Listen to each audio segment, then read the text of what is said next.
मंगलाचरण के लिए हाथ जोड़ ले मैं सभी। नमो अर्हंताणम, नमो सेद्धाणम, नमो आयरियाणम, नमो वज्रायाणम, नमो लोए सवसाहुणम।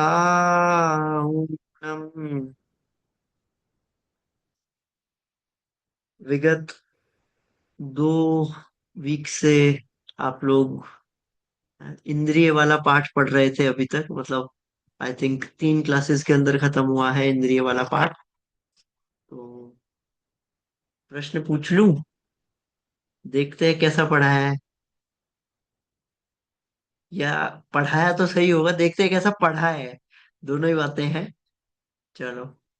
तो वैसे इंद्रिय का काफी हद तक, मतलब वैसे एक छोटा मोटा मोटा ज्ञान तो अपन लोगों ने, जब अपन वो वाला पिछला पार्ट जो पढ़ रहे थे उसमें भी आ ही गया था। 2 इंद्रिय, 3 इंद्रिय, 4 इंद्रिय, एक इंद्रिय। चलो देखते हैं मेरा पढ़ा हुआ याद है या फिर जो स्वयं भैया ने पढ़ाया। इससे पूछे।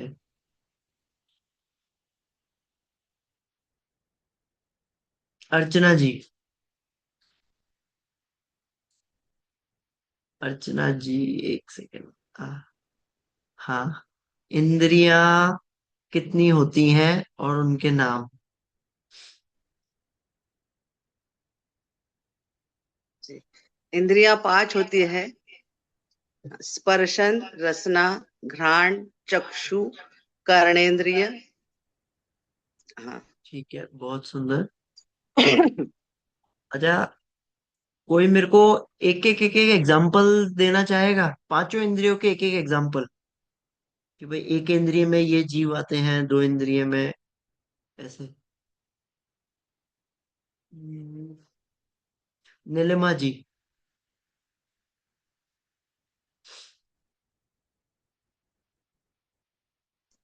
सर, जी। एक इंद्रिय में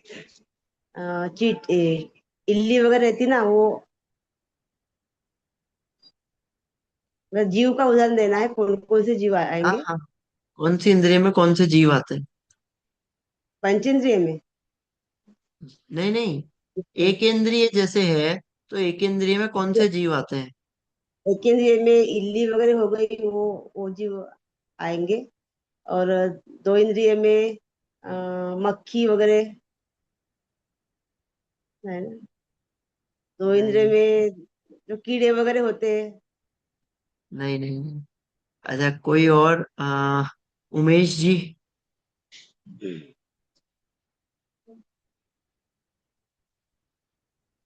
आप एक बार अनम्यूट करिए अंकल, एक बार प्लीज। आपका म्यूट ही है अभी। जी। एक इंद्रिय में लट आती है। 2 इंद्रिय में शंख, चिल्ली इत्यादि आता है। 3 इंद्रिय में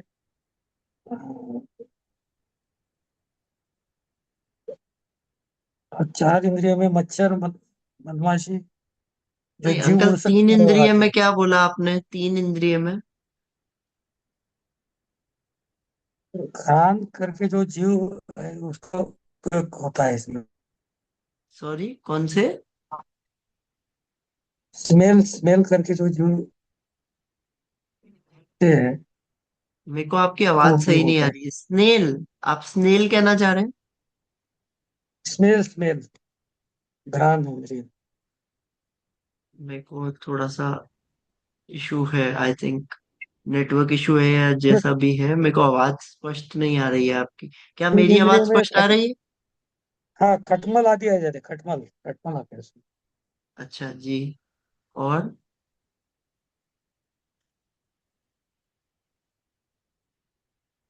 चतुर इंद्रिय में मच्छर, मधमाशी ये आ जाते हैं। और पंचेंद्रिय में तो सारे लोग आ जाते हैं, मनुष्य आदि आ जाते हैं। अच्छा, एक इंद्रिय में क्या बोला था? लट बोला था मैंने, लट। क्या एक इंद्रिय में लट आते हैं? बाकी कोई बताना चाहेगा, एक इंद्रिय में लट को ले सकते हैं नहीं? हाँ, नीलम जी हाथ खड़ा कर रही है। एक इंद्री में स्पर्श कायिक जीव आते हैं, जल कायिक, पृथ्वी कायिक, अग्नि कायिक, वायु कायिक, वनस्पति कायिक, 5 प्रकार के कायिक जीव होते हैं, वो एक इंद्री में आते हैं। और इसके तो अलावा दो लट। इंद्री में लट पिपील 2 इंद्री में आते हैं, जो अच्छा। सूड़ी से बोलते हैं जी। और 3 इंद्री में चींटी, बिच्छू, शायद बिच्छू जो रेंगते हैं। और 4 इंद्री में जिनके पंख होते हैं, मच्छर, मक्खी। और 5 इंद्री में 2 तरह के जीव होते हैं, मन सहित मन सहित और संगी असंगी। जी तो जी। असंगी सही जीव है, के सही। जीव मन जी, असंगी जीव के मन नहीं होता, और मन सहित 5 इंद्रिय जीव होते हैं। उनके स्पर्शन, रसना, घ्राण, चक्षु, कर्ण, 5 इंद्रिय होती है। हाँ, ऐसा ही है। ऐसे इसी जी। प्रकार से पांच जीव, पांचों अपने जीव आते हैं। चलिए, और अपन लोग एक आज के। दो जी, क्या कह रहे थे आप? मतलब जब 2 इंद्रिय होंगे तो इनके स्पर्शन और रसना होंगी, 3 इंद्रिय के नीचे के स्पर्शन, रसना, घ्राण होंगे। फिर चक्षु 4 इंद्रिय के नीचे के तीनों होंगे। ऐसे 5 इंद्रिय के चार पूरे 5 होंगे इंद्रिय। जी, सही कह रही हैं आप। ऐसे ही है, ये पांच प्रकार के जो थे, ऐसे अपने आते हैं। अपन आज के पाठ की ओर बढ़ते हैं। तो आज का हमारा जो पाठ है वो है, क्या लिखा है? भक्ष अभक्ष। दिख रहा है? सभी को दिख रही है मेरी स्क्रीन? जी। सबको जी। तो आज का हमारा जो पाठ है वह है भक्ष और अभक्ष। अब देखिए, अपन सुबह से रात तक जो भी भोजन पानी करते हैं, बिना भोजन पानी के हमारा जीवन जो है वह नहीं चलता है। और भोजन की आकुलता अथवा कषाय की तीव्रता को शांत करने के लिए जिन पदार्थों का सेवन किया जाता है, उन पदार्थों को दो भागों में बांट बांट सकते हैं। भाई, हम सुबह से लेकर रात तक जो भी खा रहे हैं, जो भी पी रहे हैं, अपने जीवन चलाने के लिए भोजन पानी संबंधित जितनी भी चीजें कर रहे हैं, उन सभी को दो भागों के अंदर हम लोग बांट सकते हैं। पहला क्या है? भक्ष्य। पहला क्या है? भक्ष्य। दूसरा क्या है? अभक्ष्य। भक्ष्य पदार्थ और अभक्ष्य पदार्थ। इस प्रकार से हम दो भागों के अंदर इन चीजों को बांट सकते हैं। ये बोलने में आ रहा है? कोई ऐसा है जिसको बोलने में कंफ्यूजन हो? भक्ष्य, अभक्ष्य, भक्ष्य पदार्थ और अभक्ष्य पदार्थ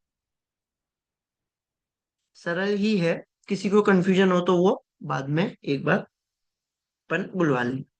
चलिए, ऐसे दो प्रकार से अपन बांट सकते हैं। अब भक्ष्य किसे कहते हैं? भक्ष्य से कोई ऐसे शब्द से अर्थ बताना चाहेगा? किसी ने पहले सुना हो, या कोई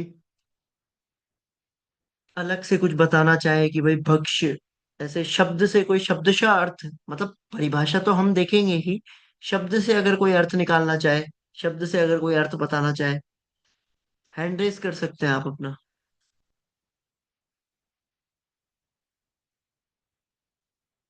नहीं? चलिए, कोई बात नहीं।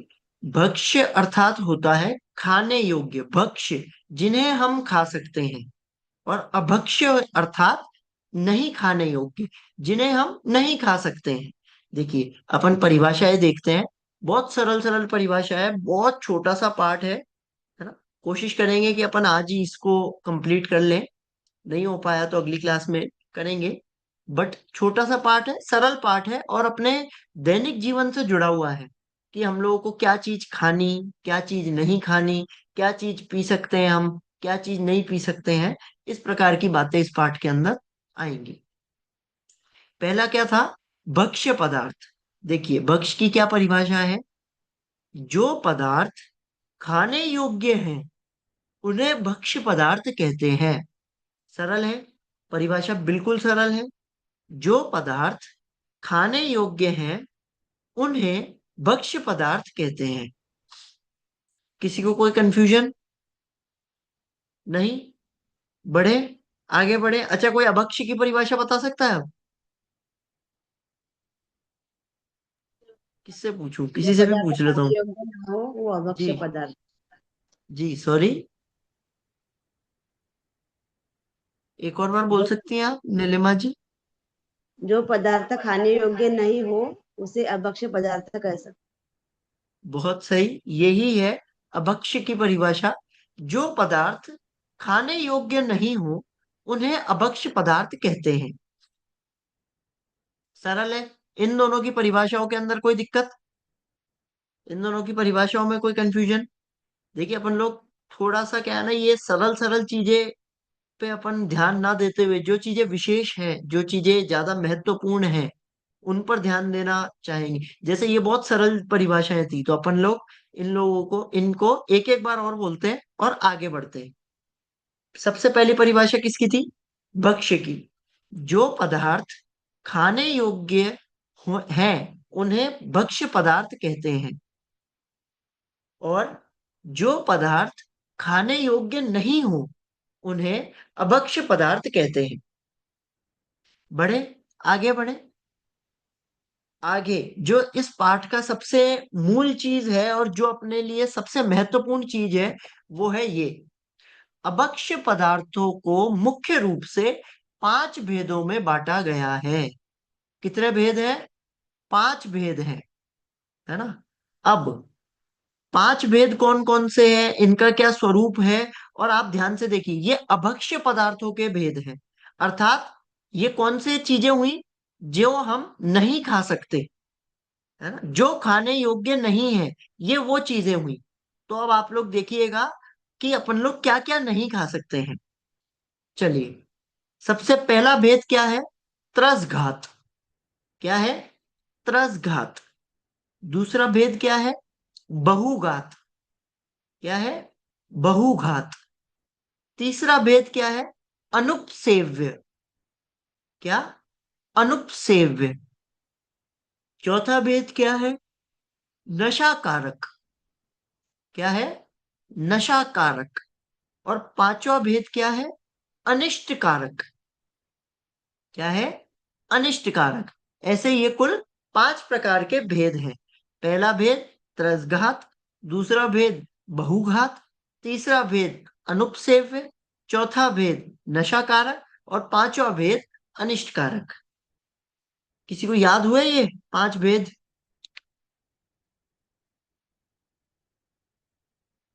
हैं? एक और बार बोले? चलो एक लास्ट बार और बोलते हैं, फिर देखते हैं किस किस को याद हो गया। पहला भेद त्रसघात, दूसरा भेद बहुघात, तीसरा भेद अनुपसेव्य, चौथा भेद नशाकारक, और पांचवा भेद अनिष्टकारक। इस प्रकार से ये 5 भेद हैं अभक्ष्य पदार्थों के। चलिए देखते हैं किस किस को याद हुए। किससे पूछे? कोई है जो अपने आप हैंड रेज करना चाहेगा?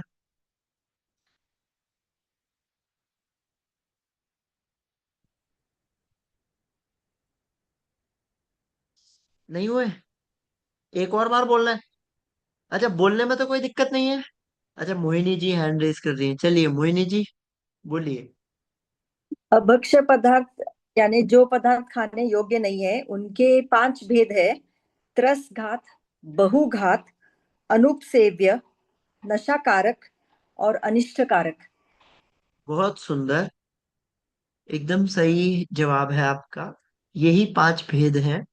चलिए कोई बात नहीं, आगे अपन जैसे जैसे इनका स्वरूप समझेंगे और बाकी सभी को भी याद हो जाएगा। आज एक काम जरूर करना है, क्लास कंप्लीट होने से पहले ये 5 नाम तो हमें याद होने ही चाहिए। सभी लोगों को ये 5 नाम तो याद आज करने ही करने हैं, है ना? चलिए एक और बार, अंतिम बार बोलकर अपन आगे बढ़ते हैं। पहला भेद है त्रसघात, दूसरा भेद है बहुघात, तीसरा भेद है अनुपसेव्य, चौथा भेद है नशाकारक, और पांचवा भेद है अनिष्टकारक। चलिए आगे बढ़ते हैं। अच्छा नहीं, आगे बढ़ने से पहले ये जो 5 भेद हैं, इनमें से नाम पढ़ के समझ में आ रहा है कि भाई उसमें क्या चीज होगी? कोई बता सकता है कि भाई नाम पढ़ के कोई एक बता दे कि यार इस भेद के अंदर ऐसी चीजें होंगी जो हमें नहीं खानी चाहिए या नहीं पीनी चाहिए। चौथा कोई। भेद ही मुझे तो क्लियर है, नशाकारक। तो वो जी। किसी चीज का नशा नहीं करना है, मतलब अल्कोहल, टोबैको, या सिगरेट, वॉटेवर। ओके। तो ये जो चौथा वेद है नशा कारक, ये तो सभी को समझ में आ ही रहा है। इसके अलावा भी एक भेद मुझे ऐसा लगता है कि आप लोग बता सकते हैं, शायद उसको थोड़ा सा अगर दिमाग लगाएं। हाँ, नीलम जी हैंड रेज कर रही हैं। जी। त्रस त्रस घात में जिस जिस भोजन में त्रस जीवों की हिंसा होती है उसे नहीं खाना चाहिए। बहुघात जैसे आलू है, उसमें बहुत जीवों की हिंसा होती है, इस तरह के कंदमूल वगैरह नहीं खाना चाहिए। अनुसेव की और नशाकारक बहु अनिष्ट कारक जो हमें नुकसान करते हैं शरीर में, या उसका सेवन नहीं करना चाहिए, जैसे बासी भोजन वगैरह रखे हो। अनुसेव की नहीं समझ में आए। चलिए कोई बात नहीं, अपन पढ़ते हैं। काफी हद तक आपने सही बताया है, सही उत्तर दिया है। तरस घात देखिए अपन लोग परिभाषा से ही देखते हैं, बट अगर अपन ऐसे शॉर्ट में देखें तो तरस, है ना, तरस कौन होते हैं? तरस अपन लोगों ने पढ़ा था, आप लोगों को किसी को याद हो तो। तरस जीव कौन से होते हैं?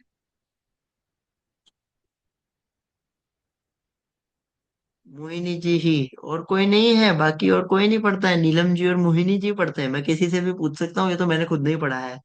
आ, साक्षी जी। दो इंद्रिय से पंचेंद्रिय जीव को त्रस जीव जब कहते हैं। आता है तो हाथ क्यों नहीं खड़ा करते हैं? चलो कोई बात नहीं। दो इंद्रिय से पंचेंद्रिय तक के जो जीव होते हैं वे त्रस जीव होते हैं। तो त्रस घात अर्थात दो इंद्रिय से पंचेंद्रिय जीवों का जो मतलब अपन कोई ऐसी चीज खा रहे हैं जिसके माध्यम से दो इंद्रिय से पंचेंद्रिय तक के जो जीव हैं उनका घात हो रहा है, तो वो त्रस घात हुए, है ना। बहुघात, अनुपसेव्य, अनिष्टकारक, ऐसे सब अलग अलग भेद हैं। मैं ये बस एक ये त्रस घात वाले के बारे में पूछना चाह रहा था कि इसके बारे में कितने लोग गेस कर सकते हैं। चलो, पहला भेद, त्रस घात। पढ़ते हैं, परिभाषा पढ़ते हैं। जिन पदार्थों के सेवन से उनमें स्थित त्रस जीव अर्थात दो इंद्रिय से लेकर पंचेंद्रिय तक के जीवों का घात हो, हिंसा हो, उन्हें त्रस घात अभक्ष्य कहते हैं। परिभाषा सरल है, बहुत सरल परिभाषा है। जिन पदार्थों के सेवन से अर्थात जो पदार्थ भी अपन खा रहे हैं उन्हें खाने से उनमें स्थित, उनमें रहने वाले त्रस जीव अर्थात दो इंद्रिय से लेकर पंचेंद्रिय तक के जीवों का घात हो, उनकी हिंसा हो, उनकी हिंसा हो, उन्हें त्रस घात अभक्ष्य कहते हैं। नीलिमा जी, आपका पेन ऑन है और उसकी वजह से स्क्रीन पर स्केचेस हो रहे हैं, तो प्लीज। जी। चलिए अपन लोग देखते हैं। परिभाषा सरल है। परिभाषा से किसी को कोई, परिभाषा में किसी को कोई दिक्कत है? काफी सरल परिभाषा है। जिन पदार्थों के सेवन से उनमें स्थित त्रस जीव अर्थात दो इंद्रिय से लेकर पंचेंद्रिय तक के जीवों का घात हो, उन्हें त्रस जीव कहते हैं। चलिए, उदाहरण, उदाहरण दिख रहे हैं सभी को स्क्रीन पर? जैसे मांस, अंडा, पंच उदंबर फल, द्विदल तथा मर्यादा के बाहर के खाद्य पदार्थ। सही है, सबको क्लियर है? अच्छा, कोई मुझे बताना चाहेगा कि पंच उदंबर फल ये क्या है? किसी को पता है ये पांच उदंबर फल कौन से हैं? अंजीर है उसमें से एक। नहीं।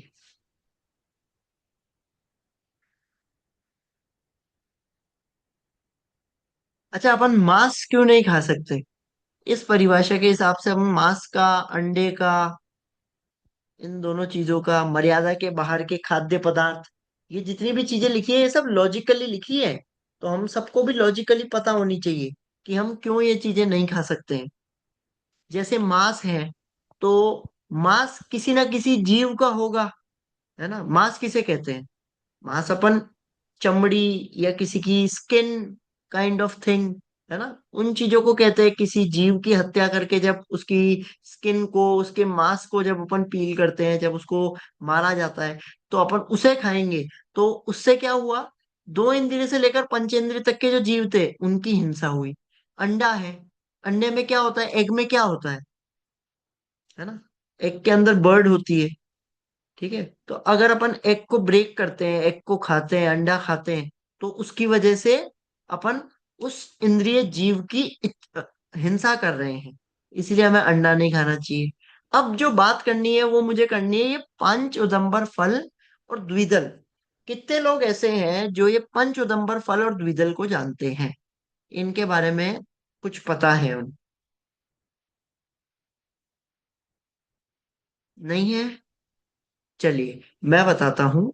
पंच उदंबर फल, आप लोग के पास में अगर कॉपी पेन हो तो आप लोग ये पांच उदंबर फलों के नाम लिख सकते हैं, है ना? पांच प्रकार के उदंबर फल होते हैं। बड़, पहला है बड़, दूसरा है पीपल, बड़, पीपल, ऊमर, कठूमर और पाकर।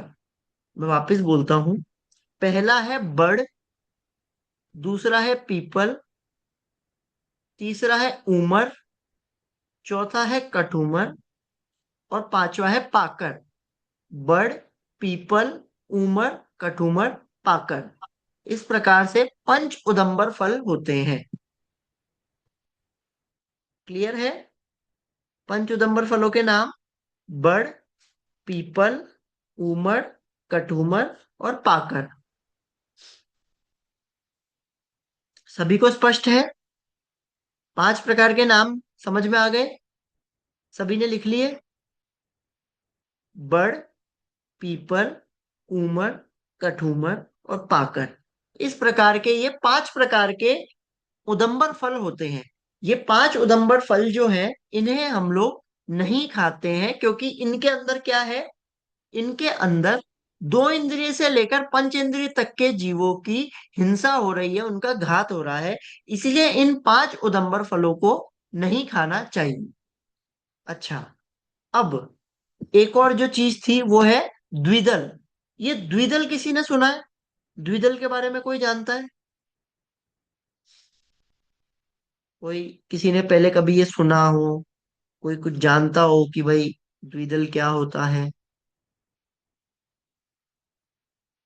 नीलम जी, नीलम जी उत्तर देती हैं फिर मैं क्लास में। हाँ। जी, दाल हो दाल को दो दल कहते हैं जिनके दो टुकड़े हो जाते हैं बीच से, और उसको दही दही और दूध के साथ खाने से उसमें त्रसजीव पैदा हो जाते हैं। जी, दही और दूध के साथ नहीं, मैं एक सेकंड, मैं क्लियर कर लेता हूँ। देखिए, द्विदल जो है, ये जितनी भी चीजें हैं, जितनी भी दालें हैं, उन सबको आप तोड़ते हैं ना, तो वो दो प्रकार के दलों में विभाजित हो जाती है। और ऐसी चीज, जब दही, वैसे तो गोरस लिखा है जिनागम के अंदर, अगर शब्द मिलता है तो कहीं पर भी ऐसा नहीं है कि सिर्फ दही के साथ नहीं खाना या दूध के साथ नहीं खाना। गोरस, गोरस के अंदर अब बहुत अनेकों इसके विस्तार हैं, हम विस्तार के अंदर नहीं जाते हैं। गोरस शब्द मिलता है, तो गोरस के अंदर जितनी भी चीजें आती हैं, सब लोग अपने अपने अकॉर्डिंगली उसको देख लें।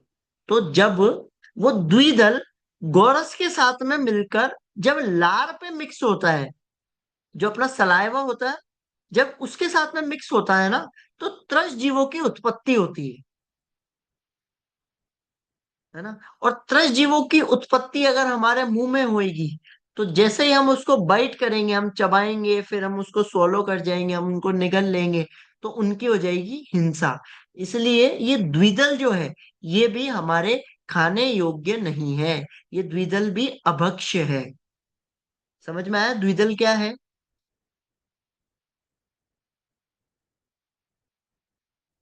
आ गया समझ में कोई ऐसे ऐसे या ऐसे? एग्जाम्पल द्विदल का। द्विदल का एग्जाम्पल, जब अपन दाल या बेसन की किसी चीज के साथ में दूध, दही, छाछ लेते हैं, है ना, ये दोनों चीजें हुई।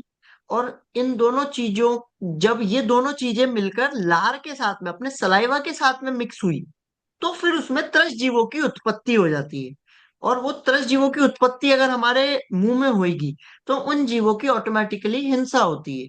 तो जैसे कि तरस घात की परिभाषा है कि तरस जीवों का घात हो, हिंसा हो, तो इस चीज के अंदर ये द्विदल को खाने से तरस जीवों की हिंसा हो रही, इसीलिए ये द्विदल हमारे खाने योग्य नहीं है।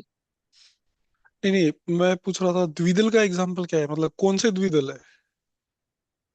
अच्छा, द्विदल, दाल, बेसन, छोले, है ना, ये मतलब ये जो जिन भी चीजों के दो दल हो सकते हैं, अब क्या है ना, मेरे को इतना आइडिया नहीं है इस बारे में कि किस किस के हो सकते हैं, बट दाल, है ना, बेसन, जो जो मेन मेन चीजें है ना जिनके बारे में मुझे आइडिया, ऐसे बहुत चीजें हैं, बट मुझे जो जो आइडिया है मैं उनके बारे में आपको बता देता हूँ। बेसन तो चना दाल से बनता है, और चना दाल निकलती है वो, मराठी में हरभरा बोलते हैं।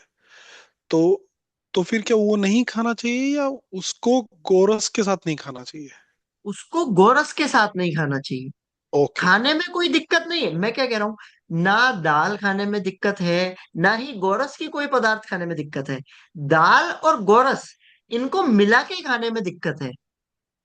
ये जो हम्म। द्विदल जो है, जो त्रस जीवों की उत्पत्ति है, वह जब हम दाल खाते हैं, दाल के साथ में कोई गोरस खाते हैं, उस टाइम पर उत्पत्ति होती है ना। एक नाउ क्लियर, क्योंकि यहाँ पे जी, ये द्विदल लिखा है, तो मुझे ये समझ में आया कि द्विदल खाना ही नहीं है बिल्कुल। नहीं नहीं नहीं, द्विदल अर्थात द्विदल की चीजों को जब वो मिक्स कर दिया जाता है गोरस के साथ में, तो वैसे मतलब दो दलों को अपन ने मिक्स कर दिया, ऐसा समझ लीजिए। द्विदल का हम्म। एक अर्थ ऐसा भी ले सकते हैं कि एक दल हुआ दाल वाला, बेसन वाला, और एक दल हुआ गोरस वाला। तो जब अपन ने इन दोनों दलों को मिक्स किया, है ना, हम्म। और वो जब हमने खाया, वो जब अपनी सलाइवा और जो अपनी लार जो थी बन रही थी, उसके साथ में मिक्स हुआ, तो फिर उसमें तरस जीवों की उत्पत्ति होती। Okay, clear. हाँ मोहिनी जी। सर गोरस में फिर वो छाछ और दही वगैरह भी आ जाएगा क्या? जी जी, सभी चीजें, सभी चीजें। इसलिए मैं कह तो रहा हूँ क्या है ना, इसमें सभी की मान्यता अलग अलग है। कोई कहता है दही के साथ नहीं खाना चाहिए, कोई कहता है कि दूध के साथ नहीं लेना चाहिए, कोई कहता है छाछ के साथ नहीं लेना चाहिए। परंतु जिनागम में शब्द जो मिलता है ना, वो कहीं पर भी दूध, छाछ या दही नहीं है, वहां पर गोरस शब्द मिलता है। तो गोरस के अंदर जितनी चीजें आती है, कायदे से तो वो सभी चीजें आ गई, परंतु प्रमादवश आजकल सबने अपने अपने एक लूप होल्स बना लिए हैं कि भाई, मैंने कह दिया कि भाई मैं दही के साथ नहीं लेता हूँ, है ना, किसी ने कहा कि वो दूध के साथ भी नहीं लेता है, किसी ने कहा कि वो सिर्फ छाछ के साथ नहीं लेता है। परंतु अगर हम फैक्ट्स पे बात करें, अगर अपन वास्तविकता पे बात करें, तो गोरस शब्द मिलता है, उसके अंदर ये सभी चीजें गर्भित है। अच्छा। जी, बढ़े, आगे बढ़े।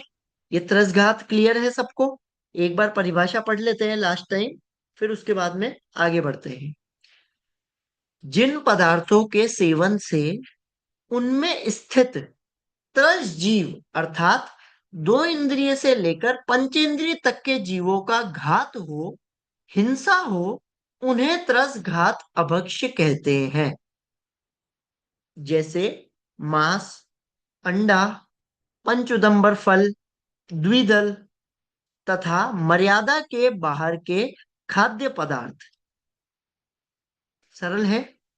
चलिए, अपन लोग आगे बढ़ते हैं और देखते हैं कि अगला भेद क्या है। अच्छा, अगला भेद क्या था? अगला भेद था हमारा बहुघात। लेकिन बहुघात पे बढ़ने से पहले एक और चीज है, वो है ये, त्रसघात अभक्ष्य क्यों नहीं खाना चाहिए। दो कारण यहां पर दिए हैं। पहला कारण है इन पदार्थों में अनेकानेक सूक्ष्म तथा स्थूल त्रस जीव होते हैं जो सेवन करने से मर जाते हैं। बहुत सरल कारण है, बहुत सरल हेतु है। भाई किसी चीज के अंदर जीव होंगे, हम उनका सेवन करेंगे तो उनकी मृत्यु होगी ही होगी। पहला कारण बहुत ही सरल है। दूसरा कारण, त्रस जीवों के हिंसा से बचने के लिए तथा परिणामों की विशुद्धि के लिए त्रसघात अभक्ष्य का त्याग करना चाहिए। किस चीज के लिए? दो कारण दिए, देखो दो चरण है ये दूसरे पॉइंट में। पहला क्या है? त्रस जीवों के हिंसा से बचने के लिए। पहला क्या? त्रस जीवों की हिंसा से बचने के लिए। और दूसरा पॉइंट क्या लिया? परिणामों की विशुद्धि के लिए।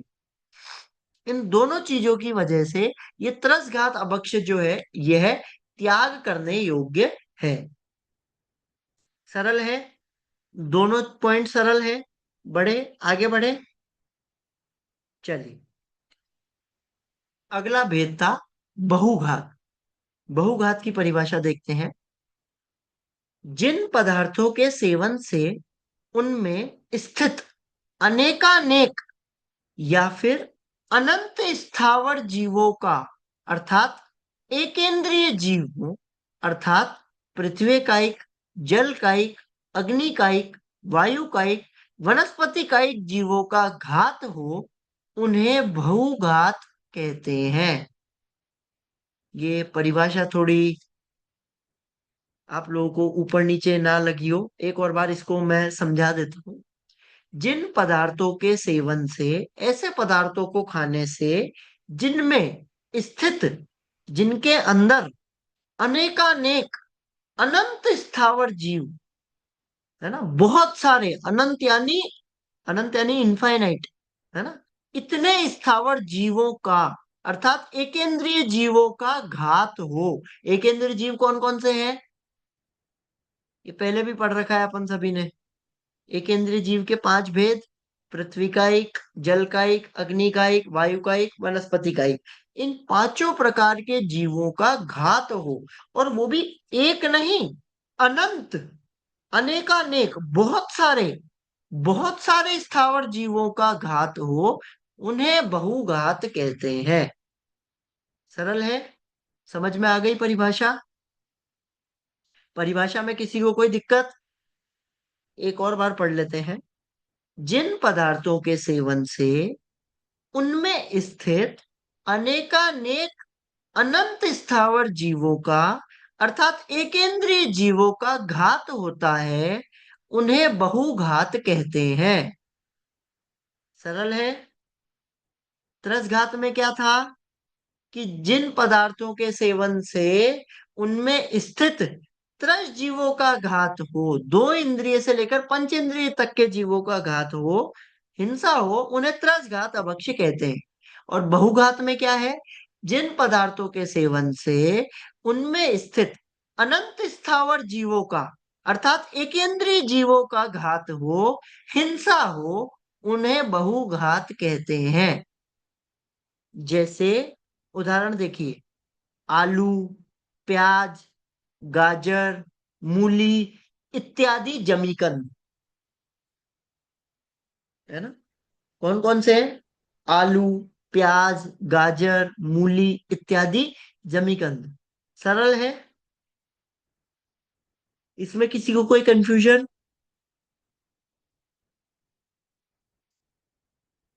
नहीं? आगे बढ़े। अच्छा, ये जमीकंद के अंदर क्या क्या ले लेना, और ये जमीकंद हम क्यों नहीं खा सकते? लॉजिक क्या है ये जमीकंद नहीं खाने के पीछे का? कोई बता सकता है? देखो मैं बताता हूँ, आई थिंक आगे आएगा वो।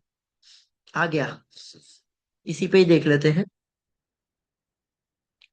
जमीकंद जैसे आलू, प्याज, मूली इत्यादि जमीन के अंदर उगने के कारण सूर्य के रोशनी इन तक नहीं पहुंच पाती है, जिससे इनमें अनंत निगोदिया जीव की उत्पत्ति होती है।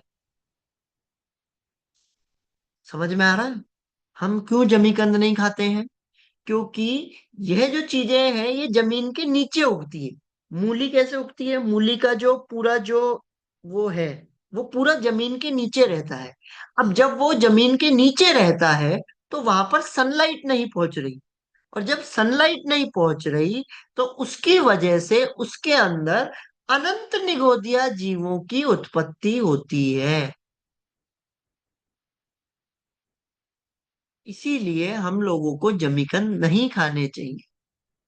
साथ ही दूसरा हेतु दे रहे हैं कि प्याज, लहसुन इत्यादि जमीकंद होने के साथ साथ तामसिक वृत्ति उत्पन्न करने वाले पदार्थ होने से क्रोधादि कषायों का बढ़ाने वाले भी होते हैं। ये जो प्याज, लहसुन इत्यादि जो जमीकंद है ना, ये तामसिक मतलब जमीकंद तो है ही। पहला कारण इनको नहीं खाने का वो तो ये है ही कि ये जमीन के अंदर उगते हैं और इनमें से अनंत निगोदिया जीव पाए जाते हैं, और अगर हम उनको खाएंगे तो अनंत निगोदिया जीवों की हत्या होगी, हिंसा होगी। परंतु दूसरा कारण क्या है कि यह जो पदार्थ है, यह जो जमीकंद है, ये सभी तामसिक वृत्ति उत्पन्न करते हैं। ये क्रोधादि कषायों को बढ़ाते हैं। इनको खाने से गुस्सा आता है, इनको खाने से मान बढ़ता है, लोभ बढ़ता है, कषाय बढ़ती है। क्रोधादि जो अपनी कषाय है ना, क्रोध, मान, माया, लोभ, ये कषाय बढ़ती है इनको खाने से। तो ये दूसरा हेतु है। सरल है? किसी भैया को जी, कोई दिक्कत? जी। निगोका जीव मतलब? निगोदिया जीव मतलब एकेंद्रिय जीव। एकेंद्रिय जीव को ही निगोदिया जीव कहते हैं, मतलब वो एक ही बात है। चलिए, और किसी को कोई दिक्कत बहुघात के संबंध में? जी मोहिनी जी। सर हमेशा अदरक और हल्दी को ये क्यों एक्सक्लूड क्यों किया जाता है इनमें से, जमीकंद के अदरक और कैटेगरी है, से? हाँ, ये आपका क्वेश्चन है। अदरक और हल्दी को इनमें से एक्सक्लूड क्यों किया जाता है? तो इसका मेन रीजन ये है कि अदरक और हल्दी जो है ना, ये मतलब ये बाहर आने के बाद में सूख गए। मतलब मैं उस चीज को कैसे एक्सप्लेन करूं आपको, मेरे को थोड़ा सा समझ सा नहीं आ रहा है, बट वो काइंड ऑफ एक वो ड्राई फॉर्म है। समझ रही हैं आप? मतलब जैसे अपन हल्दी जो यूज करते हैं ना, तो हल्दी वो ऐसे लंबी वाली यूज करते हैं, फिर उसको कूटते हैं, फिर उसका पाउडर बनता है ना? तो वो लंबी वाली जो हल्दी है वो ड्राई फॉर्म है। मोहिनी जी। अच्छा, मॉइस्ट नहीं होता है क्या? आई मीन अंदर थोड़ा सा बेसिकली वो थोड़ा मॉइस्चर कम होता है उसमें, ऐसा कुछ है क्या? वही कह रहा हूं मैं। ड्राई की ड्राईनेस उसमें ज्यादा है, वो ड्राई चीजें हैं। मतलब जैसे हम्म। अपन जैसे अभी आलू लें या कोई प्याज लें, तो ये आप देखेंगे तो ये तो नॉर्मल एक सब्जी काइंड ऑफ थिंग है। मतलब इनके अंदर ये ऑटोमेटिकली अंदर से ड्राई नहीं है, हाँ हाँ है ना? हाँ। तो इसमें जीव उत्पन्न होते हैं। बट ये हल्दी, अदरक, अदरक को भी एक्सक्लूड बहुत कम जगह करते हैं, बाकी हल्दी को तो हर जगह एक्सक्लूड करते हैं, क्योंकि ये हल्दी एकदम प्रॉपर ड्राई चीज है ना? तो वो इसकी वजह से उसको एक्सक्लूड किया जाता है। Okay sir. जी। मुझे याद है ये क्वेश्चन पहले एक क्लास में आया था। और मैं शास्त्री जी का नाम भूल गया, उन्होंने बताया था कि अदरक अगर मेडिसिन के तरीके से अगर ले रहे तो ही वो एक्सक्लूड किया गया है।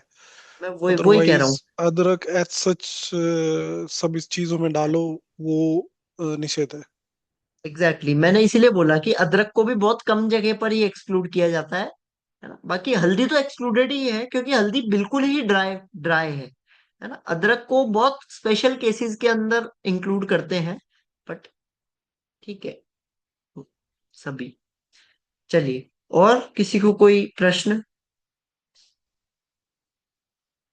नहीं, बहुघात सरल है, आगे बढ़े हम। तीसरा भेद है हमारा अनुपसेव्य। क्या है? अनुपसेव्य। नीलम जी, आपको अनुपसेव्य जानना था? देखिए, चलिए, परिभाषा पढ़ते हैं। जिन पदार्थों के सेवन को लौकिक जीवन में उत्तम, सभ्य व सुसंस्कृत पुरुष निंदनीय और बुरा समझते हैं, ऐसे पदार्थों को अनुपसेव्य भक्ष्य कहते हैं।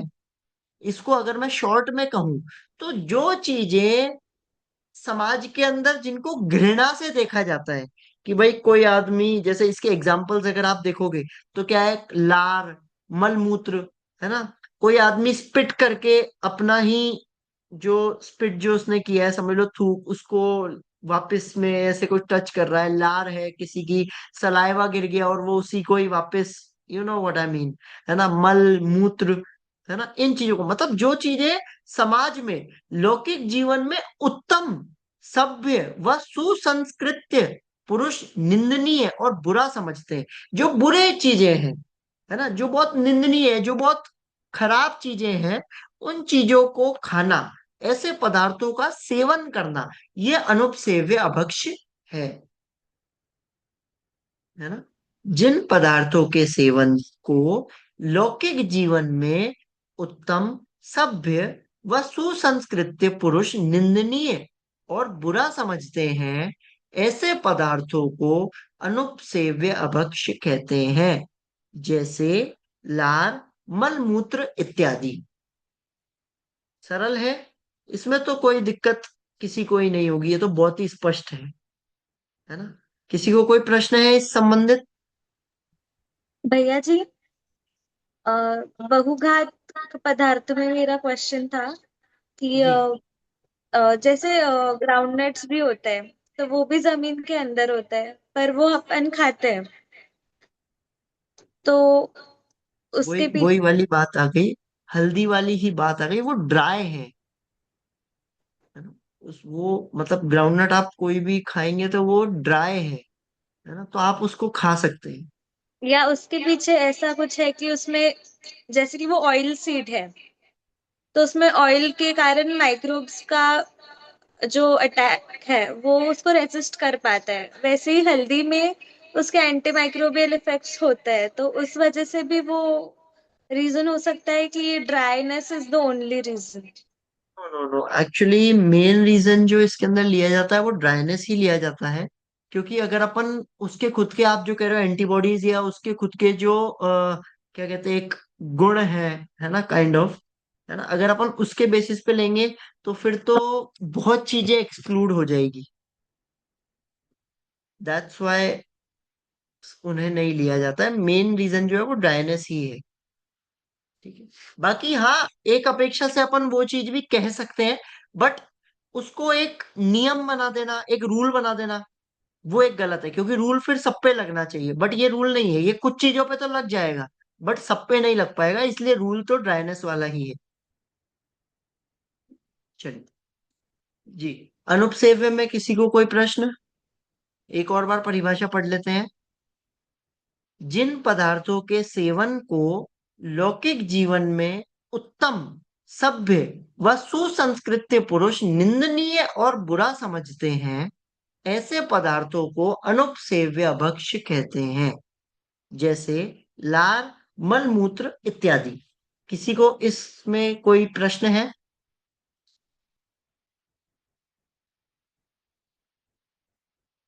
नहीं, आगे बढ़े। चलिए। अनुपसेव्य पदार्थों का सेवन क्यों नहीं करना चाहिए? 3 हेतु दिए हैं यहाँ पर। सबसे पहला हेतु, जिन पदार्थों को छूना भी घृणित लगे, ऐसे पदार्थों का सेवन तीव्र आसक्ति और कषाय के बिना नहीं हो सकता। और आसक्ति और कषाय, ये दोनों ही चीजें बुरी है, इसलिए अनुपसेव्य पदार्थों का सेवन नहीं करना चाहिए। पहला कारण स्पष्ट है सबको। जो चीज छूने में भी हम लोगों को बुरी लगे, गंदी लगे, उन पदार्थों का कोई सेवन करेगा, इट मीन्स आप सोचो कि उसका, उस पदार्थ के पीछे कितना ज्यादा एक वो डेस्परेट होगा कि उसको वो खाना है, या उसको वो चीज पीनी है, या उसको वो चीज, मतलब जो भी, है ना। जो जो चीज अपन लोग छू तक नहीं सकते, उस चीज को कोई खा रहा है, तो वो बिना आसक्ति, तीव्र आसक्ति और कषाय के बिना नहीं हो सकता है। इसीलिए यह खाने योग्य या पीने योग्य नहीं है, सेवन करने योग्य नहीं है। दूसरा हेतु है, तीव्र आसक्ति में सेवन किए जाने वाले ये पदार्थ जीव को धर्म तथा धर्म के प्रसंगों से दूर करने वाले पदार्थ हैं। तीव्र आसक्ति से अगर कोई जीव इनका सेवन कर रहा है तो वह धर्म से दूर जा रहा है। इन चीजों का सेवन करना धर्म नहीं है, वो कषाय कर रहा है, वो आसक्ति है, धर्म के प्रसंगों से दूर होएगा, क्योंकि वहां पर तो उसको ये चीजें मिलेंगी नहीं। लोग उसको समाज से बॉयकॉट करेंगे। कोई अपने को ऐसा करता दिख जाए तो अपन उसके प्रति घृणा करने लगते हैं, अपने मन में ऐसे भाव आ जाते हैं कि यार ये कैसी चीजें कर रहा है, ये चीजें करने योग्य नहीं है, तो हम लोग उससे घृणा करने लगते हैं। इसलिए वह धर्म के प्रसंगों से दूर करने वाले पदार्थ हैं। ये दूसरा हेतु। तीसरा हेतु है, तीव्र कषाय युक्त परिणामों के फल स्वरूप ये पदार्थ भाव हिंसा के कारण होते हैं। ये पॉइंट समझ में आ गया? तीसरा पॉइंट, तीव्र कषाय युक्त परिणामों के फल स्वरूप ये पदार्थ भाव हिंसा के कारण होते हैं।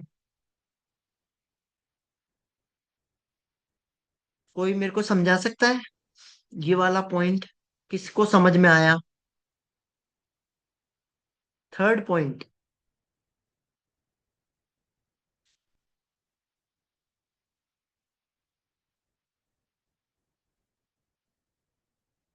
नहीं, मैं ही समझाऊं? चलिए, इस तीसरे पॉइंट के अंदर ये बात बताई गई है कि जब कोई चीज हम इंटेंशनली कर रहे हैं, फॉर एग्जाम्पल मुझे पता है कि मैं ऐसी कोई चीज खाऊंगा, जैसे समझ लो अपन बात करते हैं जमीकंद की, है ना? तो मुझे पता है कि मैं जमीकंद खाऊंगा तो उसके अंदर अनंत इस जो एकेंद्रीय जीव है, निगोदिया जीव है, उनकी हिंसा होगी, लेकिन फिर भी मैं खा रहा हूं। तो ये क्या हो रहा है? तीव्र कषाय युक्त परिणामों के फल स्वरूप ये पदार्थ भाव हिंसा के कारण है। जब आपको पता होते हुए इंटेंशनली, जानबूझकर आप उस चीज को करो, तो इसका मतलब क्या है कि आपके मन में उनको मारने के भाव भी है कहीं ना कहीं। आज मुझे पता हो कि अगर मेरे, मतलब आज मेरे को सामने दिख जाए कि ये चींटी चल रही है ना, और फिर भी मैं उसके ऊपर पैर रखूं, तो इसका मतलब तो यही है ना कि मेरे को उसके मारने के भाव थे। किसी को चींटी दिख गई और वो उस पे इंटेंशनली पैर रख रहा है, मारने की अपेक्षा से नहीं, परंतु नॉर्मली चलने की अपेक्षा से भी पैर रख रहा है, तो भी कहीं ना कहीं उसके जो इंटेंशंस थे, उसके जो भाव थे, वो भाव हिंसा के थे। इसीलिए ये तीसरे पॉइंट में ये बात बता रहे हैं कि जब आप इतने तीव्र कषाई थे, इतने तीव्र कषाय से युक्त आपके परिणाम थे कि आपको भाव हिंसा का भी पाप लगा है, क्योंकि आपने इंटेंशनली की है वो चीजें।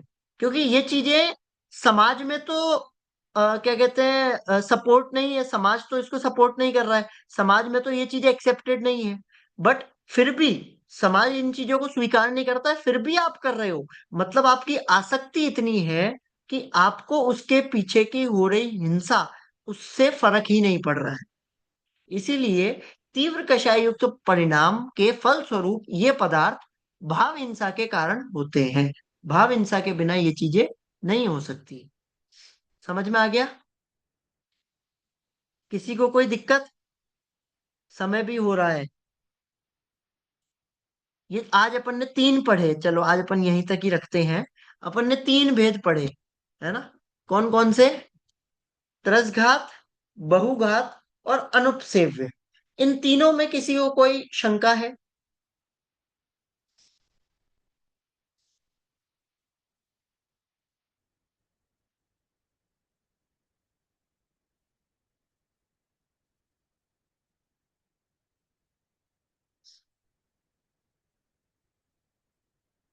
नहीं, नहीं है। जी नीलम जी।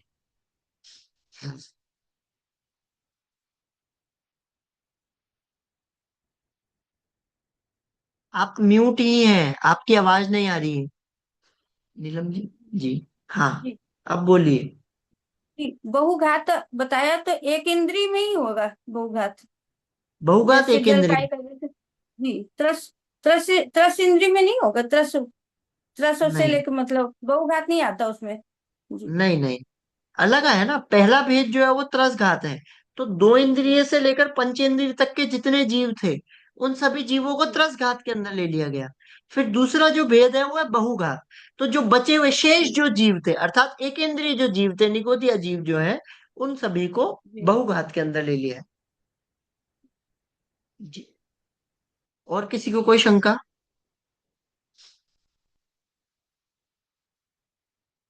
नहीं, सरल था, तीनों समझ में आ गए। त्रसघात, बहुघात, अनुपसेव्य।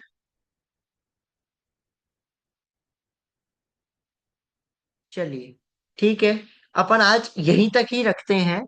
और जैसा कि मैंने कहा था कि मैं 5 नाम तो सबसे पूछूंगा, 5 प्रकार के अभक्ष्य।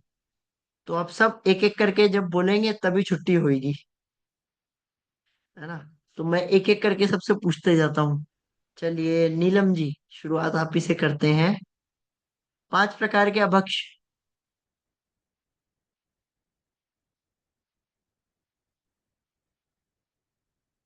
अच्छा, नेक्स्ट क्लास में पूछूं या इस क्लास में ही पूछूं?